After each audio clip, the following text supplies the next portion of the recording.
खुंदक में आकर नफ़रत के कारण बहुत से लोग कुछ ऐसा कार्य कर देते हैं जिसकी वजह से आपके जीवन में बहुत ही ज़्यादा बुरा समय आ जाता है। आपसे कोई घृणा करता है, आपसे कोई नफ़रत करता है, आपसे कोई खिज खाता है, आपको कोई पसंद नहीं करता है, नफ़रत करता है आपसे, आपकी तरक्की को बर्दाश्त नहीं कर पा रहा है अगर कोई, तो वो लोग क्या करते हैं कि आपको किसी ना किसी चीज़ में कुछ ना कुछ ऐसी चीज़ मिलाकर खिला देते हैं जिससे कि आपके शरीर के अंदर कोई ना कोई प्रेत, कोई ना कोई नेगेटिविटी विराजमान हो जाती है और जिसकी वजह से आपको बहुत सी परेशानियों का सामना करना पड़ता है। इस खिलाए-पिलाए को, इस नेगेटिविटी को जो खिलाए-पिलाए की वजह से आपके साथ लग गई है, इसको कैसे आप घर पर ही रहकर ठीक कर सकते हैं, निकाल सकते हैं और हमेशा-हमेशा के लिए आप इस चीज़ से मुक्ति पा सकते हैं।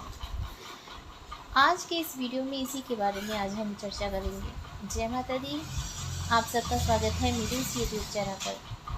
आज का जो टॉपिक है वो तो आप जान ही गए हैं कि आज का टॉपिक क्या है और ये बहुत ही इम्पोर्टेंट टॉपिक है, इसलिए स्किप मत कीजिए। मैं आपको 2-3 ऐसे उपाय बता दूंगी जिससे आप घर में रहकर ही नेगेटिविटी से छुटकारा पा सकते हैं। अगर खिलाया पिला दिया है आपको किसी ने, किसी मीठी चीज़ में डालकर कुछ मिला दिया है या किसी चिकन वगैरह में या नॉन वेज में डालकर कुछ खिला दिया है, खीर में डालकर, चाय में डालकर कुछ खिला दिया है आपको और उसकी वजह से आप बहुत ज़्यादा परेशान हैं, तो आप मेरे बताए हुए इन उपायों को कीजिए और आप बिल्कुल ठीक हो जाएंगे। और जब आप बिल्कुल ठीक हो जाएं तब आप मुझे मैसेज ज़रूर कीजिए, कमेंट ज़रूर कीजिए कि आपको मेरे बताए हुए इस उपाय से लाभ हुआ है। तो कॉपी पेंसिल लीजिए और लिख लीजिए उपाय को अच्छे से, या फिर आप इस वीडियो को सेव कर सकते हैं ताकि आपको कोई भी क्वेरीज हो, कुछ भूल जाएं आपको, तो आप अ, दोबारा से वीडियो को सुनकर आपको पता चल सके कि क्या करना है। ठीक है।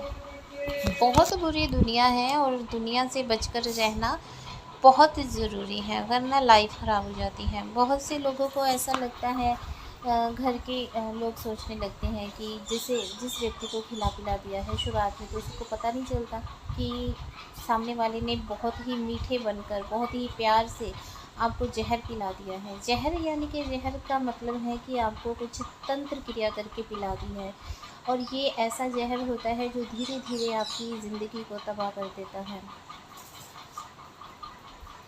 तो परिवार वाले जो लोग होते हैं उस व्यक्ति के व्यवहार को देखकर ये सोचते हैं कि व्यक्ति पर कोई मानसिक परेशानी आ गई है, व्यक्ति डिप्रेशन का शिकार है। ऐसा व्यक्ति जो होता है वो वास्तव में डिप्रेशन का शिकार हो जाता है ना? उसकी जो क्रियाएँ होती हैं, उसका जो दिनचर्या होती है, सारा दिन भी वो ऐसे कुछ ऊट-पटांग हरकतें करने लगता है जिससे कि सामने वाले को, घर परिवार वालों को ये लगने लगता है कि इसकी मानसिक स्थिति कुछ ठीक नहीं है।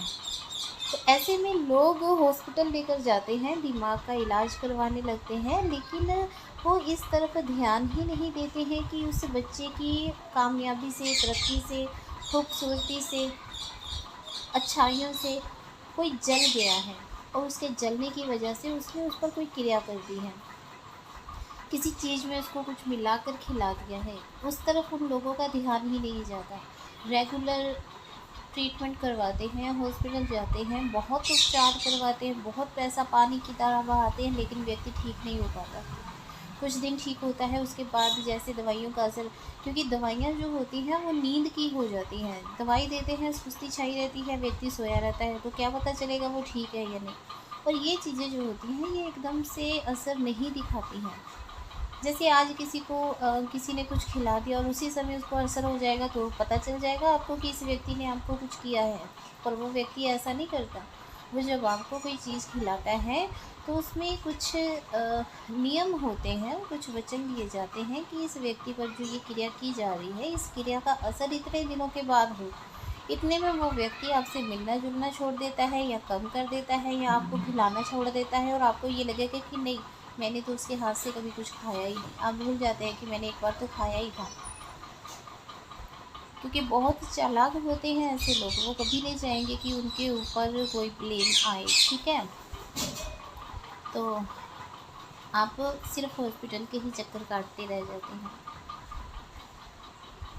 आप धीरे धीरे बीमार होना शुरू हो जाते हैं। अगर आपकी मानसिक स्थिति खराब नहीं है तो आपके पेट में दर्द रहना शुरू हो जाएगा, आपके पेट के निचले हिस्से में दर्द रहना शुरू हो जाएगा, आपके सिर में दर्द रहना शुरू हो जाएगा, आपका पूजा पाठ में मन नहीं लगेगा, भक्ति की बातें आपको बुरी लगनी शुरू हो जाएंगी, आपको घर के लोग जो आपके साथ अच्छा व्यवहार करते हैं वो आपको बुरे लगने शुरू हो जाएंगे, जो आपके भला चाहते हैं वो आपको बुरे लगने शुरू हो जाएंगे। इस प्रकार से होना शुरू हो जाता है।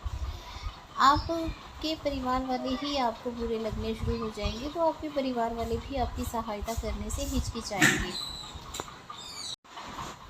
अब उपाय जान लेते हैं कि उपाय क्या है। देखिए, सबसे पहला उपाय है कि आप भागवत गीता जी जो होते हैं उसका निरंतर जाप संकल्प लीजिए। आपने अपना नाम बोलना है, अपने पिता का नाम बोलना है, अपने गोत्र बोलना है, अपने घर का पूरा एड्रेस बोलना है और संकल्प लेना है भागवत गीता पढ़ने का। ठीक है, जब आप गीता पढ़ रहे हो तब आपने एक लोटा जल अपने पास रखना है, चाहे तो आप गिलास में भी रख सकते हैं। उसमें आप गंगा जल डालिए, पानी डालिए, फिर उसमें तुलसी का पत्ता डालिए, फिर आप भागवत गीता जी पढ़िए। पास में आप पीली सरसों रखिए, फिर गीता जी पढ़िए। पढ़ने की वजह से आपने एक अध्याय पूरा पढ़ा है तो वो जो पीली सरसों है वो आपने जलाकर उसकी धुनी पूरे घर में करनी है। ठीक है, और जो पानी है, जो जल रखा था अपने पास, वो जो जल है वो आपने पी लेना है। ठीक है जैसे ये एक अध्याय आपने सुबह करना है, एक अध्याय आपने शाम करना है और आपने दोनों ही समय में जल पीना है। और उसके बाद आपने क्या करना है, जैसे आपकी भागवत गीता संपूर्ण हो जाएगी उसके बाद आपने फिर से अपना संकल्प जो है वो त्यागना है कि आपने ये संकल्प किया था, आपका संकल्प पूरा हुआ किस मनोकामना के लिए कि आप जो है खिलाए पिलाए का जो भी आप पर असर है वो असर ख़त्म हो जाए, जो आपके शरीर के अंदर नेगेटिविटी है वो नेगेटिविटी ठीक हो जाए। इसके लिए आपने ये भागवत गीता पढ़ी थी। और ठीक है, इस प्रकार से आपने बोलकर तो समर्पण कर देना है कि मैं अर्पित करता हूँ श्री हरि विष्णु को या भगवान श्री हरि कृष्ण को। ठीक है, इस प्रकार से आपने अर्पित करके तो अपना इसका उद्यापन कर देना है। फिर आपने क्या करना है, जो प्रसाद है वो सब में बांट देना है।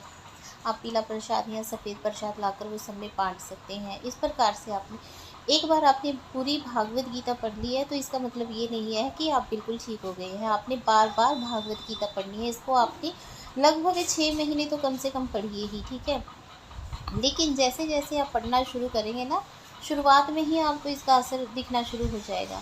आप जब एक बार संपूर्ण भागवत गीता पढ़ लेंगे आप पूरी तरह ठीक हो जाएंगे, लेकिन फिर भी आपने इसको लगातार पढ़ते रहना, 4-5 बार तो आप इसको पढ़ लीजिए। ठीक है, ताकि वो नेगेटिविटी की वजह से आपके शरीर में जो विकार उत्पन्न हुए हैं, कमजोरियाँ उत्पन्न हुई हैं, वो सब विकार भी ठीक हो जाएंगे।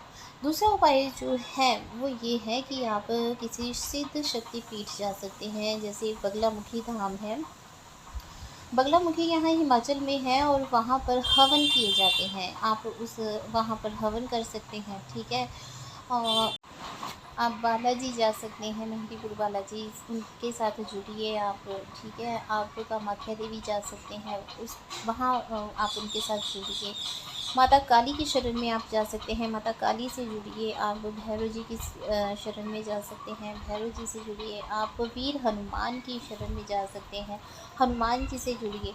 और आपने इनके मंत्र का भी उच्चारण करना है। जैसे आप मंदिर तो रेगुलर जा रहे हैं, ठीक है, आप किसी चौकी दरबार में नहीं जा रहे, क्योंकि उलझ जाते हैं वहाँ जाकर।